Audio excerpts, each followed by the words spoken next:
you think of the interpretation that the creation account is Hebrew poetry, and that the first day through the third day is the same as the fourth through to the sixth day?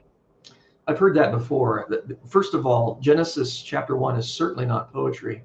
Dr. Stephen Boyd, whose PhD is in Hebrew, has written a wonderful research paper on that topic, demonstrating that Genesis 1 is not poetry. And the way he did it was he looked at the verb forms that were used. And Genesis 1 uses a great deal of what's called the Vav consecutive. That's where you have and this happened, and that happened, and that happened. Some translations in English remove the and, but it's actually there in the Hebrew. It sounds weird in English, but in Hebrew, that's good Hebrew. And you start certain sentences with and followed by a verb in the Hebrew word order.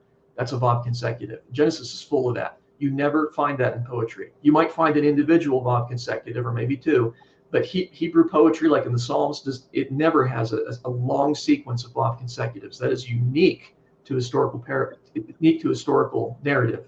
So there's no doubt that Genesis 1 is historical literature. It does not have the poetic parallelism that is characteristic of Hebrew poetry, where you have synonymous parallelism, where you'll say something and you'll say the same thing using different words. So the heavens declare the glory of God, the skies proclaim the work of his hands. Kind of says the same thing using different words. You don't find that in Genesis 1, or really anywhere in Genesis. You might have an individual poetic expression somewhere in Genesis. That's fine. You can have that in the context of history. What about this so-called parallelism between days 1, 2, and 3, days 4, 5, and 6? There is some logic to that, but it's not a parallel, because that's not parallelism in Hebrew, which concerns more in terms of the word structure. There's a method there. So yes, God during the creation week, he's because initially the earth is formless and void, formless and empty, and God spends the rest of the creation week forming it, filling it. Makes sense. So he took time to make the earth come to the way it is today. Not exactly the way it is today, of course, but he formed it and filled it. And so people have said, yeah, it's the first 3 days he's forming, and then the last 3 days he's filling. And there's something to that, but that just means that there's a method there. It doesn't mean it's poetic.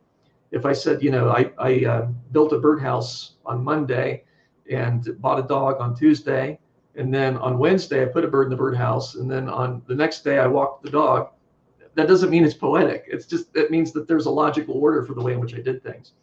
And keep in mind that the parallels there are a little bit forced because they're not exact. Yes, day 1, God creates the universe. And yes, on day 4, he fills it with the luminaries. But what does he do on day 2? Well, he makes the expanse.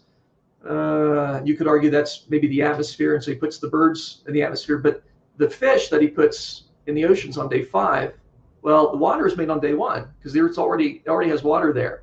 And the waters weren't divided from the land until day 3. So why are the fish on day 5? It's not a perfect parallel, okay? But yes, God does form things before he fills them, and that's logically necessary. There's no indication of poetry in Genesis chapter 1.